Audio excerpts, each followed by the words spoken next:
Empty Endings and Beautiful Beginnings, written by Shel Cohen, narrated by Sam Cohen. Boom! Billy pounds on the opposite side of the bunker door. The sigil's bright red sparks momentarily illuminate the dark room, keeping death at bay, for now. Cass wistfully confesses, "Dean, the thing I want most is the one thing I know I can't have. I know now that happiness isn't in having, it's in knowing and saying it. Thanks to you, I can save us all." Extremely confused, Dean questions, "Cass, what are you talking about, man? What can't you have? How can you save us?" Tearfully, Cass explains, "You've changed me, Dean. I've cared about the whole world because you cared. Everything you've ever done, you've selflessly done out of love. You're the brightest, most beautiful soul I've ever seen. You, our profound bond, and my love for you. They all make me truly happy. I made a deal with the empty that when I experienced a moment of pure happiness, it would claim me." A single tear trickles down Dean's cheek as he asks, "Cass, why does this sound like a goodbye?" Boom! More red sparks ignite the foreboding atmosphere. Cass grips Dean's shoulder precisely where his grace-infused scar had been and tearfully cries, "Because it is. Any minute now, Billy will break through that door to kill me, you, and then the whole world. I love you, Dean, I know that now. And in that happiness, the empty can take both me and Billy, thus ending our world's fight." Dean begs, "No, Cass, don't do this." He steps forward, grasping Cass's tie and trench coat. "I need you. Don't leave me again. I can't live without you. I love you too, Cass. Stay.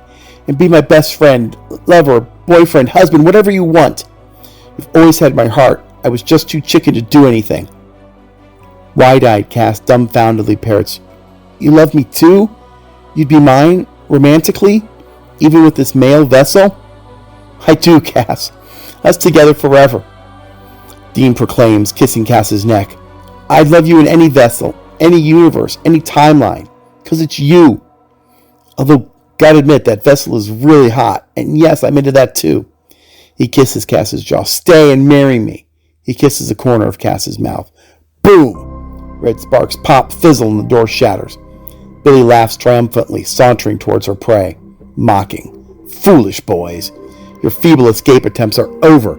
It ends here. Say goodbye and die." Cass happily whimpers, anticipating being kissed. A black oval appears on a wall, expanding as thick, gooey tendrils reach into the bunker. Dean clings tightly to Cass, screaming, "No! He's mine! We're together now. You want him? You're gonna have to take me too. It's either both or neither. I won't let go." Cass then astonishingly has a Hail Mary idea so crazy it just might work.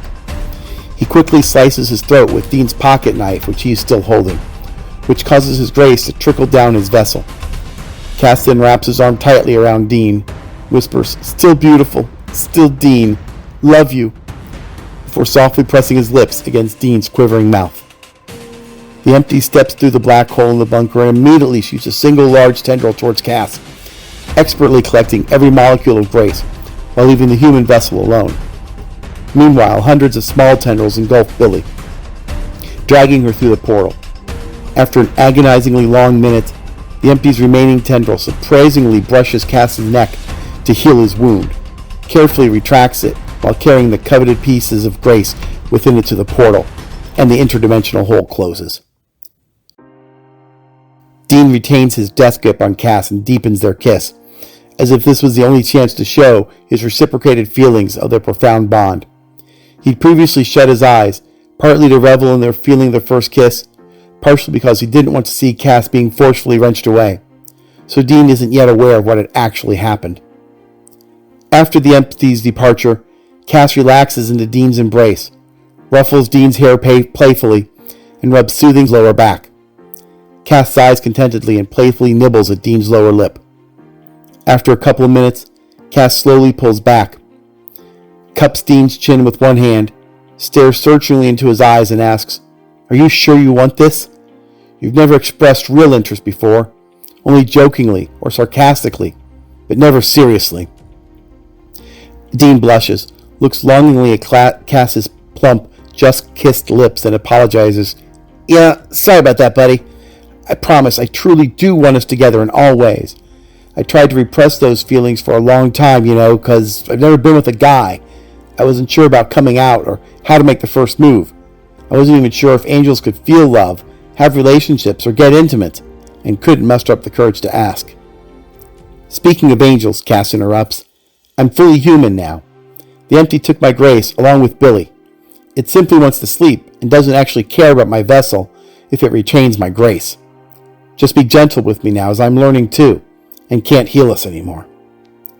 Dean smiles widely, holds Cass's hands, and begins to lead him out of the bunker while happily encouraging. It's okay, Cass. I'll take you any way I can get you, human and gentle, as long as you're mine and we're together. Now let's go find Sam and celebrate. Then tonight you're moving into my bedroom. I'll teach you how to cuddle, as you'll now need to sleep. We'll figure out the rest as we go. Sound good, sunshine? Cass winks at Dean and excitedly agrees. Yeah, I'm your Huckleberry. Dean laughs, wiggles his eyebrows seductively, and proclaims, I call Big Spoon! Cass tilts his head adorably to the side and quizzically asks, Spoons in bed? Are we eating pudding tonight?